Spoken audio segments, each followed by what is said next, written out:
Hey there, internet friends. Welcome to another episode of That D Plus Show. Class is in session for the only show from that nerdy site that lets you know what kind of quality to expect right from the name.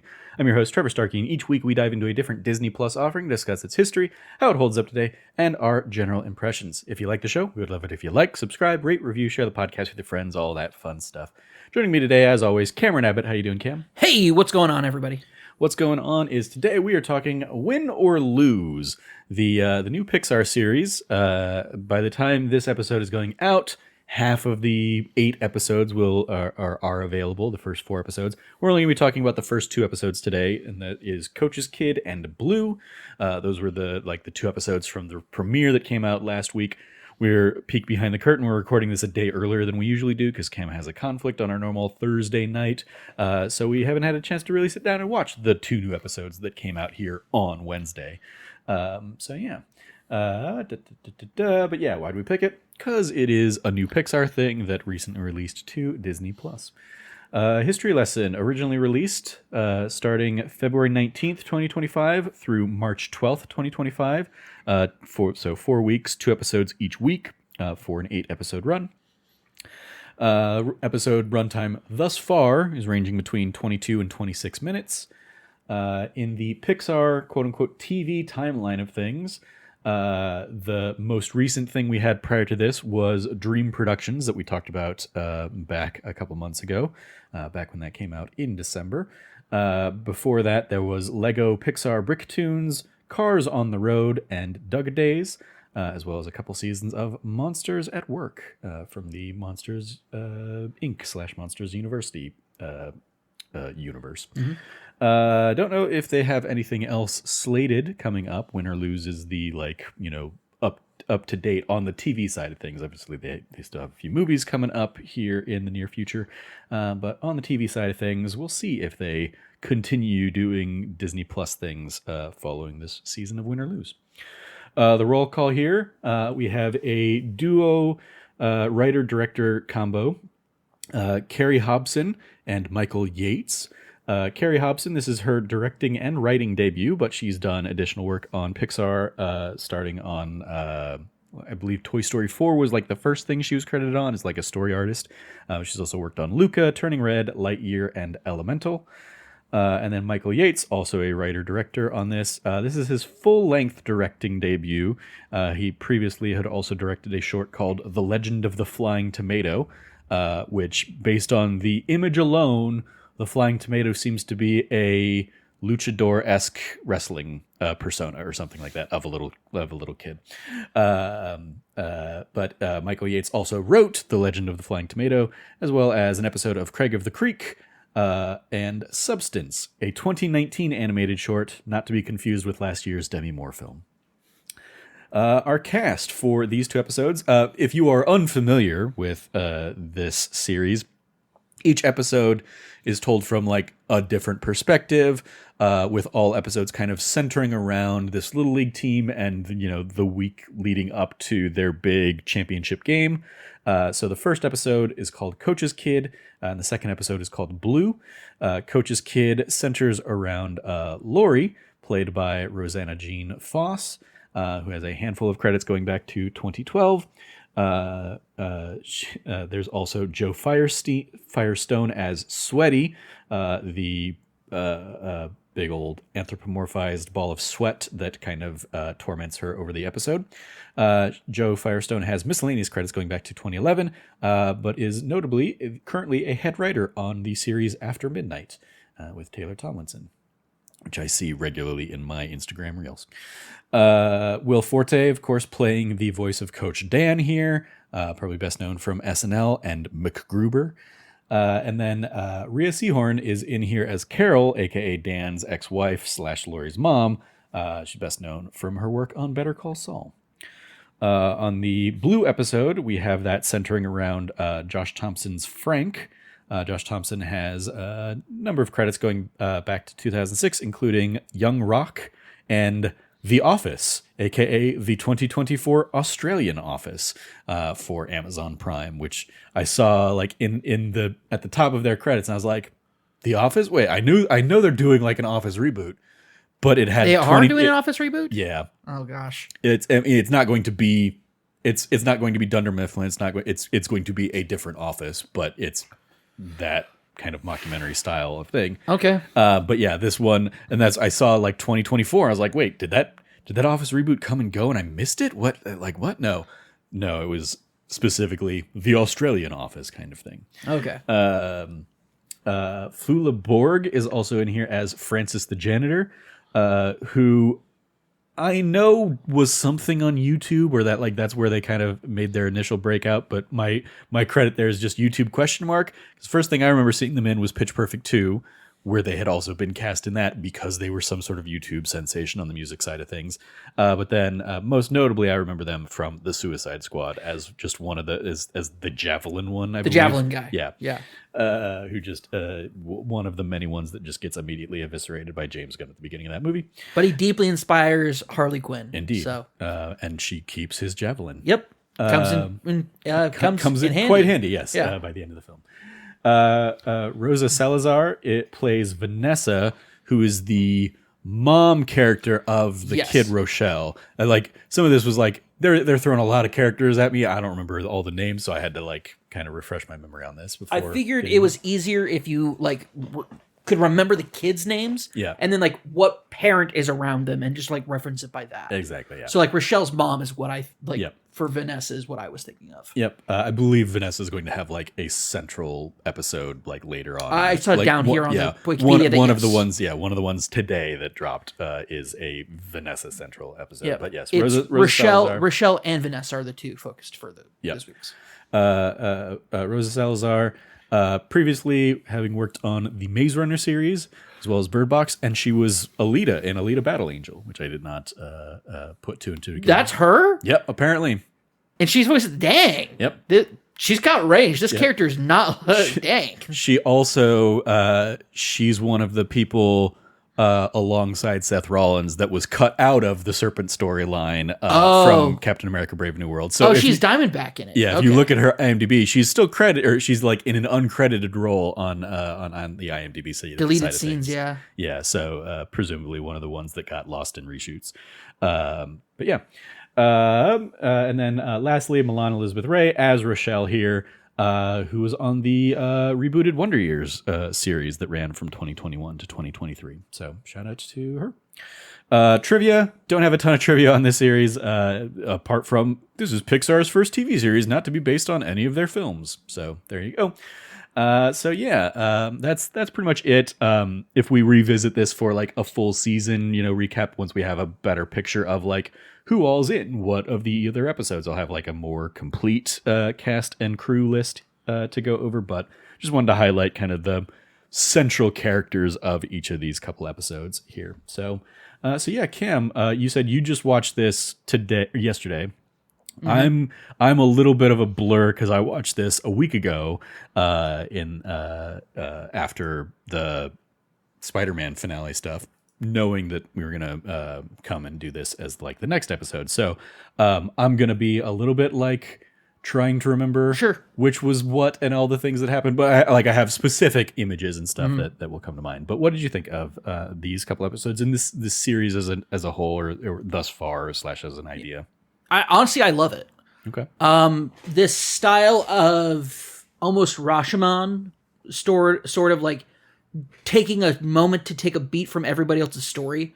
The first one we get, Coach's dad, I almost said. Coach's kid, yeah. Coach's kid, gives us that first basis. This is setting the tone for what we can kind of expect from, whether it's a level of absurdism mixed with a level of reality, which is this girl's out there, she's doing everything she can to be the best that she can, because she's kind of the handicap on the team. This was she's a Rookie of the Year character, but doesn't get the broken arm to become a super pitcher. Yep. She's the Henry Rowan Gardner or whatever it was she's bad. She's bad. She's on this team for the love of the game. Maybe because she's the coach's kid. I like that they kind of explore that as an idea. Mm-hmm. But also, she's got a lot of heart. She's got a lot of heart, kid. Yes, she's got a ton of heart and just no skill. Mm-hmm. And it's interesting because we see from just her episode, that she is the spoke in our wheel, and the axle in our wheel, and everything's going to spoke out around this first episode that we got, which is actually really focused around the first scene that we have, the big kerfluffle that's happening at the state championship game, and how is everything tying into it. What she does at the end of this episode is the kind of setup for what this big kerfuffle is. But what we now know is this is a cavalcade of just domino effects from so many different angles leading to this moment. Because I'm like, oh, this umpire apparently can't determine what choice he should make about this call, and we see him in his episode in episode 2, and he's like confident, defensive, ready to go. Like, nope, I saw it, I know it, in like out, safe, all that stuff, and it's like we were so focused on. I went back and I checked out. I was like, oh no, he's like in the background. You can kind of see him like running around and doing stuff, and I'm like, it's really taking that into consideration of the different angles and perspectives, and it's really playing with that in such a fun way, especially when we get Sweaty, which is the little like anthropomorphic blob. Mm-hmm. I'm like, I had a Sweaty as a teenager for sure. That like negative Nancy voice at the back of your head or like off to the side, really just being like, yeah, like, oh, you should say this. Don't say that. Don't say that. Don't say that. Oh, you're going to say it now. Say it. Like this perfect like embodiment of like, what does it mean to feel cringy as a teenager? Mm-hmm. And it just grows as her confidence dwindles in herself. And it really is like, it's not anxiety. It's like, it's such an amalgamation of so many emotions. Yeah. The Wikipedia calls it as like, as her self-doubt increases, Sweaty just grows bigger and bigger. Yeah. And it just overwhelms her. And you see in the dugout right before the state championship game, her dad is reacting. So I'm like, her dad's definitely going to have an episode. Will Forte's, of course, going to have his episode for this guy because he's acting way more intense and like way more personal in what he's saying. And I'm like, I'm loving this because we are seeing this sort of like, we're seeing all the different layers being kind of like shown to us a little bit, teased to us. And then in that second episode, I'm like, okay, so how much is going to be revealed? It's like, oh no, totally focused on this one character that leads you to being like, oh, that's where he's at in this moment then. Because when this episode ends, it ends on like a really, oh my gosh, like the heartbreak. Yeah. The heartbreak. It's like, oh man, it's this pacing, especially pacing in this show is just fantastic because it's not too slow. It's not too fast. If there's a part that makes you like cringe and like, oh, I don't like what this is happening. This anxiety that I sometimes feel about watching stuff that's like really like breaking my heart cringy is not on for too long. We move past it and like, are we moving on to the next thing? And I'm like, I'm loving this. Also, I'm loving these absurdist characters. These absurdist characters are just so much fun, whether it's Sweaty, whether it's the janitor just being like, everybody leaves, door closes, janitor's already there behind the door. Like, oh, you're on your way? Don't worry, I'm mopping, I'm guiding you. Mm-hmm. This entire, and Fuva, perfect voice actor for it. Perfect. Yeah. Nailing it. Yeah. I installed you a dating app. There you go. Yeah. Like, so good. A point of clarification. Yes, the Coach Dan episode is the last episode. Okay, it will be the last episode, at least according to the Wikipedia, which has them all kind of mapped out. It's interesting because you at least had the context because I told you going into it that each episode's from a different perspective. Yeah, I did not have that context going in. So, okay. So like for me, when the second episode starts, I'm waiting for whatever happens, after the girl gets hit by the baseball, and softball, by the way. Yeah, softball. Yeah, and so when we start and we rewind time and we're back with the umpire now, that was the other thing is like, oh, okay, so we're doing it from different perspectives. Oh, but it's not like from the different perspectives of the other teammates. It's just from other different perspectives around this game, and so going from like this like, down on her luck, like she's really trying, but she just can't really make anything work kid to like the umpire who is very steadfast and firm in his calls and treats everything like it's a video game. He gets like his, armor that kind of like manifests to block out the criticism that the crowd hurls at him and stuff like that. I love what the series is doing with like the manifestations of these like internal forces as external entities. I think that's a very Pixar thing to do in a very interesting way. Because like the first episode, I'm like, I hate this sweaty character. I'm supposed to hate the sweaty character, but I hate the sweaty character. Dude, and when Sweaty pulls up to the house with a suitcase, I lost it. I'm like, that's freaking hilarious. Like, nope, stuff that's still gonna come home with you. I'm like, oh, like as somebody who suffers from mental health issues, it's like them like this is so real. Yeah, absolutely. But by the end of that first episode of like, it's becoming so overwhelming and it's like weighing her down. And the dad sees it and calls the timeout and calls her over and has this just beautiful moment. And as like he breaks through and she like sees it and we see Sweaty start to kind of like dissipate and she returns to herself and has the confidence to go out there and get hit in the face by a softball. I love that. And one of my favorite moments of that, he goes, you hear I don't know who it was who shouted at him, who's like, hey, come on, you can't take too long for your time. He goes, I'm talking to my daughter. I'll take however dang long I need to. Yeah. I'm like, I love this. It's like also like, no, we can't do it tomorrow because that's your mom's night. I'm like, oh, this is like a fresh divorce. Yeah, that was another thing. Like when that just nugget gets dropped, I'm like, ooh. And then seeing the mom and the mom being happy for the daughter, but no, I'm not going to go to the game because that's your dad's thing. I don't care kind of thing. Oh, for me, it wasn't. I didn't see it as I don't care. I saw it as that's your dad's thing. We like basically being like, we have boundaries now and we do not get into each other's things. I took it as that, not a dismissive mother so much as I would love to, but this is your dad's thing. I didn't read it that way. I read it as I don't like this mom because this is clearly something that the kid is very, very passionate about and very excited for, and the mom's maybe not dismissive. And I will definitely get a lot more out of rewatching this, especially with like the added context of additional episodes and stuff like that, and a better just overall understanding of the characters. But I definitely read that as like the mom was kind of in her own world and had her own like thing going on and seemed more interested in that than supporting her daughter. And even if it was well, that's your dad's thing and I don't want to intrude, there are easy ways to do that and to like go support the daughter and not intrude. Oh, absolutely. So the fact that she's just not going to do it, that for me is I was like, I don't vibe with his mom. I'm team dad all the way. Oh, 100%. I also felt that way as well, but I'm also, when the dad comes in and says that stuff in the dugout, I'm just like, there's additional stuff going on here that we don't have the full perspective of yet, which is great, which is what I'm loving about this too, is that, no, from her perspective, her mom is being dismissive. Even if her mom is just like, you have the baseball thing and on weekends with her and I will do like other things and like I'm the one at home. She's clearly into like esoteric kind of like mysticism. Yeah. And like with like one being bad at reading tarot. That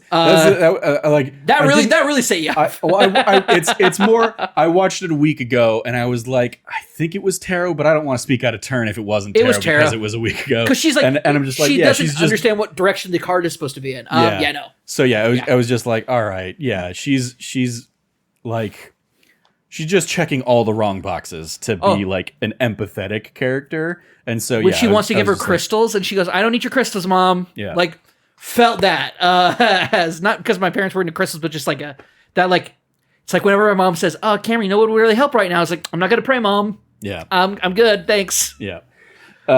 So yeah, I like, again, I'll be very fascinated to like see what I think of the show on a clean rewatch or just even like watching it now, knowing a little bit more about what it's supposed to be and just appreciating the ins and outs of those scenes a little bit more.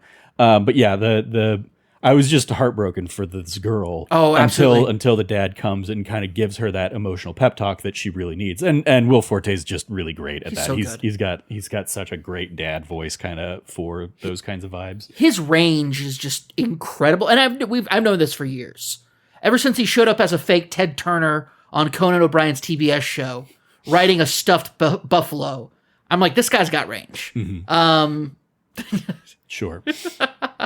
No, I mean, yeah, no. Will Forte is an incredible actor and like unbelievably talented voice actor. And so yeah, he absolutely just is nailing every single scene he's in for this. Yeah. And then yeah, we get into Blue, the second episode. As I said, like I love that he's kind of gamified things. Obviously, I think that's another reason like that character speaks to me immediately more. I immediately click in a little bit more. He is the Ichiban Kasuga kind of vibe of Yakuza Like a Dragon. Yes. Of like he sees the world as a video game, and that's why Yakuza Like a Dragon and Like a Dragon Infinite Wealth are like turn-based, is because he sees the world as Dragon Quest. Yeah. And this guy clearly sees like himself as like an RPG, hero with the shield and helmet and sword. I feel like that's a little bit just more talking about his defensive nature. Yeah. But for sure, and as somebody who's done a lot of dating apps, the dating app gamification is freaking real, man. Yeah. It's so real when he's doing this, and I'm like, when I saw it, I was like, dang, I'd get on this dating app. This dating app's sick. Yeah. Level 1, level 2. Level 3. That's how you're breaking it. I'm like, great progression with a dating app. That's something new. He got experience points. Yeah. He leveled up. All that sort of stuff. I'm like, I'm loving all of this. But yeah, he definitely has like, it's interesting too, because he's like, I'm set in my ways, and she's like, well, what do you think about getting married? Like when his girlfriend says, what do you think about getting married? And he just goes like defensive on her, and I'm just like, that's crazy. But then you see, this is a man who has like. He's like, I have a place for everything in my life. But I also appreciate that when he was doing the online dating and he was being honest, more honest about himself, he finds somebody who connects to. Yeah. And I'm like, I'm really digging this as like an aspect of like, yeah, no, being upfront and honest is like can lead to some honest, earnest conversations. Yeah. That was, the like the first pass he has where he tries to like put out, what he thinks. Somebody wants to say. I love that like one of the images just like one of the avatars just turns into a ghost and ghosts him in a very literal sense. I thought that was a fun manifestation of that. But yeah, I appreciate it would be more that. realistic if there was. Sorry, it would be more realistic if there were a lot more ghosts popping up. Oh sure, yeah. But yeah, I love the message that it also puts out there of like, yeah, as he starts to admit to the things that he actually really cares about and really likes. He does find that connection. He finds somebody that is actually interested in the same things, or gets his humor and stuff like that. And it's a lovely little thing. And then there's that like sad beat of like, I'm still hung up on my ex. I'm sorry. Bye. Yeah. And as he goes to run and try and have his hero moment, only to find that she's apparently engaged, and it's like, oh yeah, ouch. And that moment, it's like that's another softball to the face. Yep, 100%. That is such a good moment too, because it's like, where did this decisive guy get so indecisive? Because he's still pretty decisive throughout this entire thing. But it isn't until it's the parent teacher conversation he has with Rochelle's mom, where she pulls the like Jason Segel, Marshall Erickson lawyered kind of thing of like, did you see what you really saw, or have you made assumptions on what you saw? Lawyered, and it's just she's doing like a full gaslighting. Yeah, it's like gaslighting 101 is going on. She was definitely cheating. And 100%. He has the key that she was using to cheat with. Yeah. He caught them mid-transaction. Yeah. Like, he knows, but she's catching him at a vulnerable moment, right? Mm-hmm. A vulnerable moment, and we now get to, we see it kind of like unravel from there. Also, shout out to like the baby during that scene is hilarious. The overall, like, everything about that entire, like, these two episodes has just been absolutely fantastic. Yeah. It's like, these are really fantastically done, and they're done in such a way where it's like, if it was done straight, would probably be a little boring. But because we're doing this absurdist kind of like absurdist realism, we get these fun moments, awesome moments when sweaty Jabba the Hutt's their way over the main girl is just she pulls up and goes, Dad. Yeah. Like pulling up the folds. It's like, gosh, really good stuff. There's the kid that gets like the psychic trance when they eat Who is this kid? Cheese ball or whatever it was. Orange drink. It's like an orange soda he's drinking. He has like an orange mustache. Yeah. And it's weird because it's like the kid's blonde, but he has this like deep orange mustache. But he's drinking the way he's drinking the orange soda. It wouldn't leave a mark on his lip. Yeah. But he just has it. And it's like, it's weird because it makes him look like a a child version of an adult, if that makes any sense. Like, Sure. this is an adult, but it has been like childized. Yeah. And it's like, it's just weird. Also, this is the thing that I was also like, I'm like, I don't know how old like Five Town is in Red. What is it? Red? Turning Red. Turning Red. I don't know how old these guys are because everybody's so like. I'm like, I don't know. And so when I saw that, it just reminded me of Turning Red. Four Town. Four Town, yeah. When Four Town, I'm like, I don't know if these guys are like 14 or 28. Like, I don't know the age because there's not enough distinction without somebody like establishing a relationship. Like, are they 40? I don't know. I can't tell. Sure. And so I'm like, I was pretty good about ages all throughout this one. But then when the kid had the like mini mustache, I was like, I don't know anymore. I don't know. He could be in his 30s. I don't know. Yeah, for the Four Town side of things, I feel like since they are such a direct like NSYNC, Backstreet Boys, 98 Degrees, of that era, Late teens, early 20s. Yeah, I always put them as like adults, but like young adult kind of like late teens, early 20s kind of thing, to be the heartthrobs for the teens and preteens, like was in real life. Yeah. Oh yeah, absolutely. For me, I saw that kid as like, the younger brother of somebody on the team or something like that, maybe. But then he disappears. It's very much yeah. He disappears after giving a prophecy, and I'm just like, that's my first moment. I'm like, what is this show? Yeah. And then Sweaty pops up, and I'm just like, I am just so hooked right now. Like, this is right up my beat. What do you think of the animation style, like the look of these characters? I feel like this it's very much in the Turning Red style of like proportions as far as it goes to characters. I like the animation proportions here more than I did in Turning Red. Not to say like they were bad or anything, but like I think also Turning Red was such a stark shift in art style for characters than it was for other movies, other Pixar films. In a way that I'm like, it's difficult for me to describe because it's not like they're that different. But when I think of like standard body proportions, I think, but with like some exaggerated features, I think of something like Pixar when it comes to like Toy Story 3, Andy, what's her name, the little girl.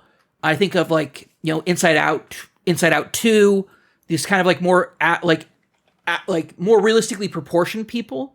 And then in something like Turning Red, you have I almost want to say it's a term that I don't think I've ever heard you or I ever talk about before, but it's called super deformed SD. It means like just proportionally just deformed a little bit. Not in like a negative sense, but just like proportionally in art when you make something like smaller or diminutive. It is a way that kind of lets you have a little bit more of a, like, usually it leans more towards comedy when these designs come out. Like it's about a little bit more what you would expect of like parody stuff. Of like regularly proportioned characters, but having just kind of that as a set to go from, like that's your baseline. This time I felt like there's such a like enormous diversity of character types, of body types and everything that I liked it more this time around. It's definitely, it's jarring, but only because, so I was looking it up, like, it looks like Pixar's take on like the Gravity Falls art style. Yes. Which I feel like has become almost like the new 2D animated like go-to art style in the same way that like art, like cartoons over the years kind of goes through those phases of like you had like, when I was a kid, it was like the Ren and Stimpy's kind of like being, a push against the cleaner animation style of your Disney animation or something like that. And then if I feel like like you have like the DreamWorks smirk kind of as its own thing, or the Pixar like square jaw of the guy characters or something like that, and then the traditionally much more like round female feminine characters, and this very much felt like it's doing a 3D interpretation of the Gravity Falls art style now, which is a lot more round in its characters in general, but also playing with a diverse style of faces and body types, but still like all kind of like no hard lines. I feel like no, I'm with you on that for sure. And that was also like when I look back and I was thinking about like Turning Red, I was like, I definitely feel that about this one more. And since I've gone back and rewatched Turning Red at the time that it came out, I was like, I don't really feel like connected to it in a way that I normally do for Pixar movies. Mm-hmm. But what I thought was very interesting was I also went back and rewatched like Luca, and Luca also kind of has this sort of more spherical, less angled art style, right? When you're talking about art styles that are kind of like are indicative, I remember Adventure Time, and then like the regular show came out after it, and very much more of these like very out there character concepts. Like one guy is a walking gumball machine, and it's also like these like hard outlines, like pastel, like lighter colors. And I feel like when you looked at that happening, then you have like Steven Universe, and then like you didn't watch it, but Craig of the Creek also has kind of like that same sort of art style to it. And so Gravity Falls, I think, being another indicative of like, hey, more rounded, more spherical art style when it comes to like noses and faces and body shapes and appendages. Like, I'm like, no, that tracks. I think it absolutely hits it. I think that it feels good. Yeah. It feels good. It looks good. It feels warm in a way. Also, like the tone of the film and the way that they're using sort of like the kind of like visual effects of the kind of scenery around them, whether it's the like going from the outside field to his apartment, and this is Frank's in episode 2, to his apartment, to his school classroom. You have like the distinct blue filter that goes over everything when he's like slowing things down in his mind and like reconstructing like what happened, whether it's the like passing the note or a kid sliding into home base. You have like kind of like that analysis mode that he puts on, and it's blue, of course, because that's his main color.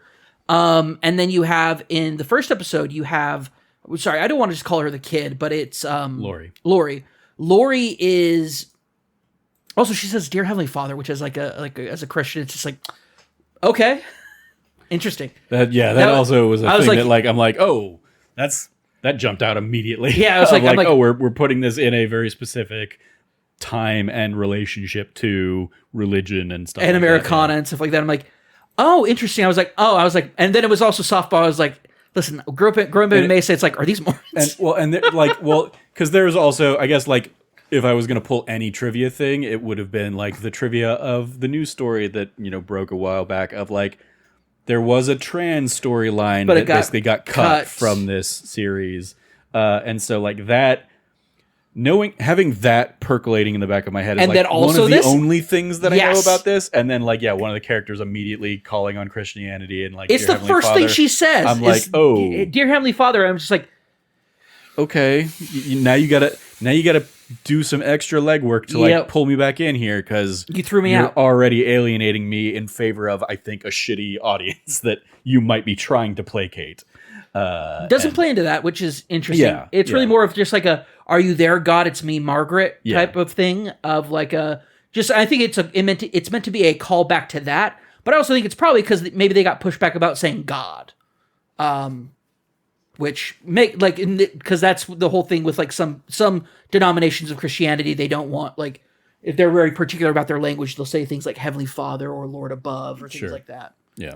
But yeah, the whole all that, and also softball is like, I'm like, ugh, this feels some way, but then everything else about it is like just doesn't feel that. I was like, oh, okay, no, I'm digging it. I'm digging this. I'm really enjoying the art style, like the art and animation, the style they take with. Oh, but anyway, but Lori's entire everything with Lori is bright light and yellow, with the way that she's like, when she's at the field during the evening time, the lights are on. So it's always spotlights, right? She's surrounded by light the entire time. Like whether it's even coming up on the school steps. I don't know why I picked up on this, by the way. But as she's coming up the school steps, you have like light, like shadowing the bus where everybody is. And she comes up, and now they're in the shadow, and they're talking about, she's like, I got to do this practice and all this stuff. I'm like, they're playing with a lot of elements here that is just very, very nice. And it makes this world feel lived in a way that I think is just very phenomenal. Yeah. I also like I I kind of went down this rabbit hole in terms of just like thinking about the show in relation to Your Friendly Neighborhood Spider-Man. This is another woke ass show. Oh, super where woke. lots of diversity of characters, as we touched on already, like lots of diversity of body types. I remember the trans actress who was playing the trans character. The character's still in the show, but they've just cut dialogue that would have been relating to them being trans. Sure. And apparently they're now just a cisgender. Like, I'm like, oh, whatever, man. Even if you cut the dialogue from it, just be like, oh no, that character is trans. Just own it. Yeah. I'm trying to remember. We have like we have somebody who's, I believe, walking around with like crutches at some point. Oh, it's right? one of the teachers. He has arm crutches. Yeah. I was trying to like scrub through thumbnails and just find that to like verify that I haven't just like recontextualized something else and put it on top of this. But nope, I'm he I'm has. pretty sure, yeah. He's the one that invites him to go to the taco truck. Yeah. So yeah, lots of cool stuff to enjoy here. And I'll be curious to see where it goes. It is, it's probably something I'll wait and check in on like come end of the season when I can watch it all in one go and kind of get like, and also just focus on it. Cause I was probably also like watching this while playing Civilization or some nonsense like that. So, being able to just kind of give my full attention to this once it's a complete product, especially given the episodic nature of it, I think that's going to hit for me way more than trying to keep track of week to week, 5 or 6 different characters each week who and then trying to piece together, who is this in relationship to the other people we've already met? I think getting it kind of all in one go is going to be a better option for me in the long run. I agree. I also felt that same way. Yeah. This is the one that I'm like, oh man, I'm really excited to watch all of it all together. Not week to week though. I think there's going to be too much lost in there. And when I do watch it all together, I'm going to start from the very, very beginning. Yeah. I think that there's just a lot of like really smart things that they've done with these first 2 episodes. That is definitely, I think, going to play into those other ones. If they do it, it's going to be great. If they ignore, they won't because that's the premise of the show. But yeah. All right. Well, let's dive into the report card. We grade from Absolutely. A+ to F. What do you want to give the first couple episodes of Win or Lose here, Cameron? I'm going to give it a B+. Depending on how the other episodes go, it could rise up to an A. But right now, I think a B+ is a good, good solid spot for it right now from how I'm feeling. Like I could be like, oh, I'm really pumped about these A- territory, but first 2 episodes of like an 8-10 episode show. Who's to say whether these other ones are going to hit for me as well? Mm-hmm. So, yeah, I'm probably sitting in a B range right now, just on these first couple, and it is interesting because, like, I found myself thinking, watching through it, I'm like, Pixar doesn't have a great feel for a 25-30 minute story arc. They can tell really great stories in their shorts in a 5-minute span of time. They can tell really great stories in a 90 to 120 minute movie, full length thing. But there was definitely a lot where I could see like nuggets of like, oh, that's an interesting Pixarism kind of idea there. And in terms of like episodic TV, it just hasn't clicked for me yet. And maybe it will once all of the pieces are together and stuff. But thus far, it's sitting at a B. But I will be perfectly happy with and fully expect the potential of it to go well up once I see the full thing in its full glory and context. But yep, a B for me thus far. Extra credit, other suggestions if you like this. The recommendations from Disney Plus are Dream Productions, which we again talked about a couple months ago. Inside Out 2, also not too long ago. Elemental, we also did an episode on that a while back. Cars on the Road, one of the aforementioned like shorts series that they've got. Turning Red, we talked about earlier, and we also have a D+ episode out there somewhere for. Doug Days, featuring Doug from the Up series. Luca, also talked about, also has a Disney that D+ show episode out there for you. And Ciao Alberto, which is a short based on Luca characters. That is out there. So yeah, go check out any of those things out there on Disney Plus if you like Win or Lose here. Extracurriculars, you watching anything else out there on Disney Plus there, Cam? I mean, I'm geared up for next week for Daredevil, that's for sure. Yeah. Yeah, I don't think I sat down and threw anything else of note on the Disney Plus or Hulu side of things. I'm just kind of focused on video game stuff these days. So, yeah. Well, that is going to do it for this week's episode of That D Plus Show. Thank you, Cam, for joining me to talk all about the first couple episodes of Win or Lose Here. We'll see how the coming weeks shake out. We have definitely stuff for the next couple weeks. So if we do come back to the full series of this, it'll probably be like a week or two after the fact. Because next week, we're going to do, as you touched on, Daredevil Born Again's debut. And then the week after that, which would be when Win or Lose is wrapping up its finale, Moana 2 is going to be dropping on Disney+. So I figure we'll do that for the next couple weeks. Yeah, you can follow Cameron at revcabot.bsky.social. Anything you want to give a shout out to there, Cam? Yeah, I want to give a massive shout out to our last week's episode of That Nerdy Site Show. It's a little shorter, bit of a shorter one, but it is kind of like my spoiler-free and spoiler-filled spoiler cast on Citizen Sleeper 2. It's one that I had a lot of fun doing, kind of like really getting into the nitty-gritty details of a lot of things.